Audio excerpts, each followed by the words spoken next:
Good evening, ladies and gentlemen. Tonight being a very, very remarkable and amazing night for SimRace Africa.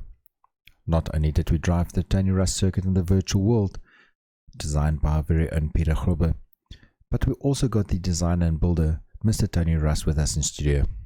Mr. Russ, having grown up in a motoring family with this motorsport running through his veins, has been an idol for so many up-and-coming stars in the Namibian and South African motorsport circuit.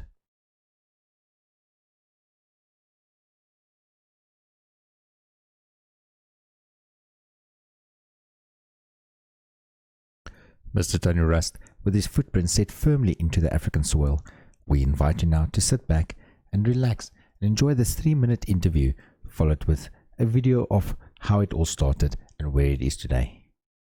Well, you've got Mr. Tony Russ with us here today, initial designer and builder of the Tony Russ racecourse all the way in Windhoek. Hi there. Hi Tony, how are you? I hope you're keeping well. I hope you're keeping your head above water during these difficult times. Tell me about it. Yes, of course. No, everything's fine. Thank you. Well, we've just been around your circuit in the virtual world, and I must tell you, it is probably one of the most picturesque and interesting circuits I've driven. I've been driving for 27 years, and it's definitely something I thoroughly enjoyed. But as a man from motorsport and as someone that's been racing for quite some time, you know, what we need to go racing is circuits, and you've managed to provide that for us with the Tony Russ circuit. But give me a brief history on how it came about and how you got into becoming a circuit owner and a circuit builder.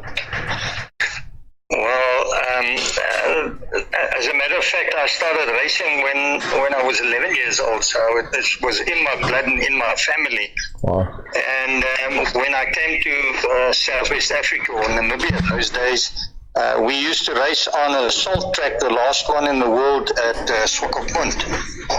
And the problem with that was you had to rebuild it every time before the races, and it got very expensive. And believe me, Osarel van der Merwe and these guys that was also racing on that track found it very interesting, because it's slip and slide in the mornings and the afternoons, and during the daytime when it's hot, it's good. But the thing is, we couldn't carry on there because it got too expensive to fix it every time. And I became chairman of the Windhoek Motor Club in those years. And I realized that if we want to keep on racing in this country, then we had to build a track. And of course, everybody thought I was mad. And in actual fact, they asked me whether I still believed in Father Christmas, you know.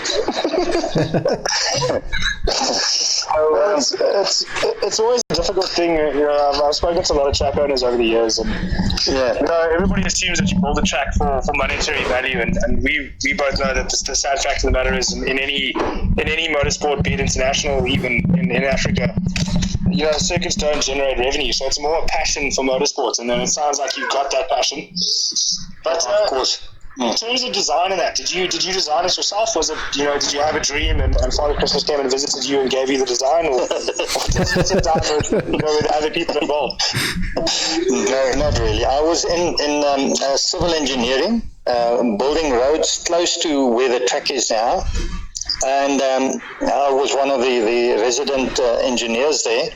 And so I decided I got a piece of ground, which was the only one available through the municipality in Windhoek. And I took the contours and designed the track from that. And then with some help of my colleagues there, we set it out. And I took the club members out for a braai in the bush, and showed them afterwards that there's a bulldozer standing there and I'm going to start building the track, and they still laughed at me. But yes, we built it, and it was working day and night because our time limit was very close to getting a good race, and we did it, and that was hard work. It was. No, that's fantastic. Like I said, I mean, everybody assumes there's monetary value in the race circuits, and sadly, that's not the case. So it's definitely done out of passion, and we can hear that you've got the passion, and you've done a wonderful job for motorsport in Namibia. And I've driven the circuit in the virtual world. Apparently, it's very close. So absolutely wonderful, great job. But in terms of the future and what the track holds for the future, have you got any more plans with it, or is there, you want to try and get some more international events up there, or? In actual fact, I'm retired nowadays, and I've retired from motorsport as well, because Michael is racing, as you know.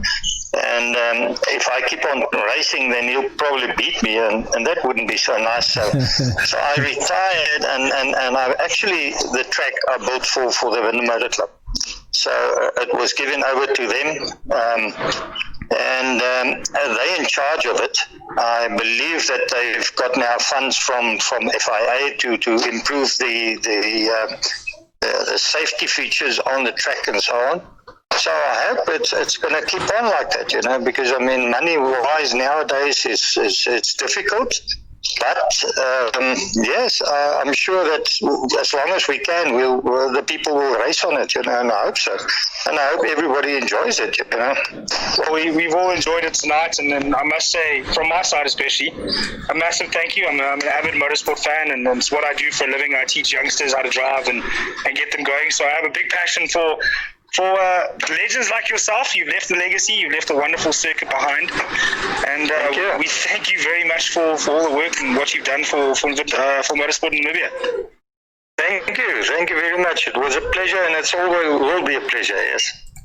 Fantastic. Thank you very much, Tony, and thank you for a wonderful circuit. Okay, man. Thank you very much. Okay. Thank you. Cheers. Thanks, sir. Bye-bye.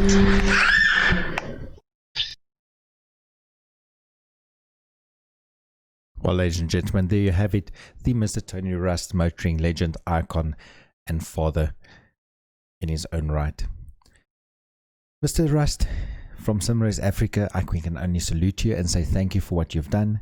It shows it takes one person with a vision and the drive to get something done.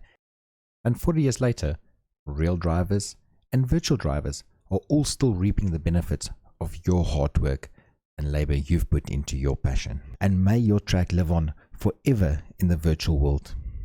Mr. Rust, we stand up and we salute you. Forever out. God bless. Out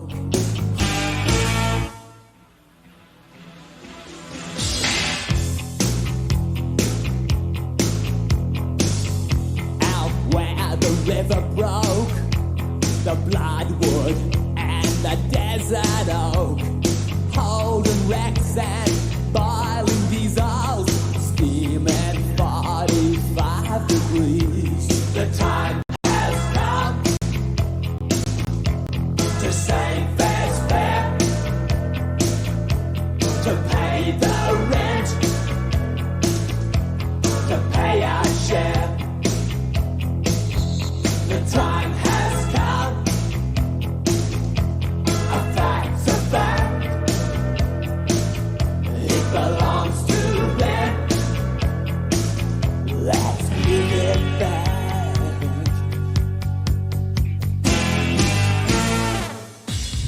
How can we dance when our earth is turning?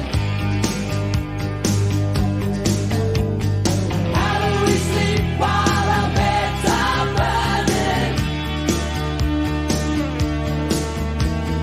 How can we dance when our earth is turning? How do we sleep while our beds are burning? The time has come to save this fair, to pay the rent now, to pay our share.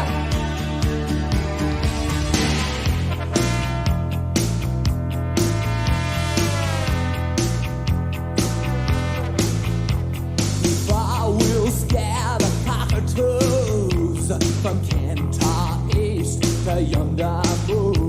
The western desert lives and breathes in 45 degrees. The time has come to save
walk of life. Yeah, you do the walk of life.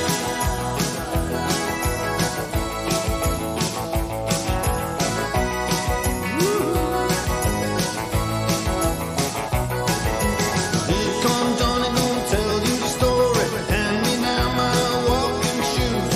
Here comes Johnny with the power and the glory. Backbeat, the talking blues. He got the action, he got the motion.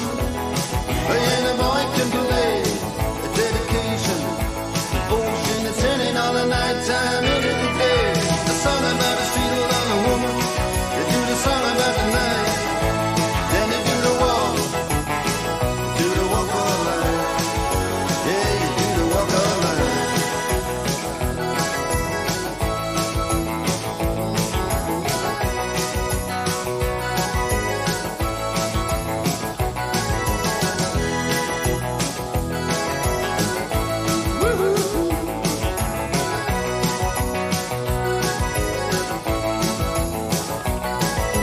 Here comes Johnny singing oldies goldies. He Babalula, baby, what I say. Here comes Johnny singing, I got a woman down in the tunnel trying to make it pay. He got the action, he got the motion. Oh yeah, the boy can play a dedication, devotion, and turning all the nighttime into the day. Then after all the violence and double talk, it's just a song in all the trouble and the strife. You do the walk. Yeah, you do the walk of life. You do the walk of life.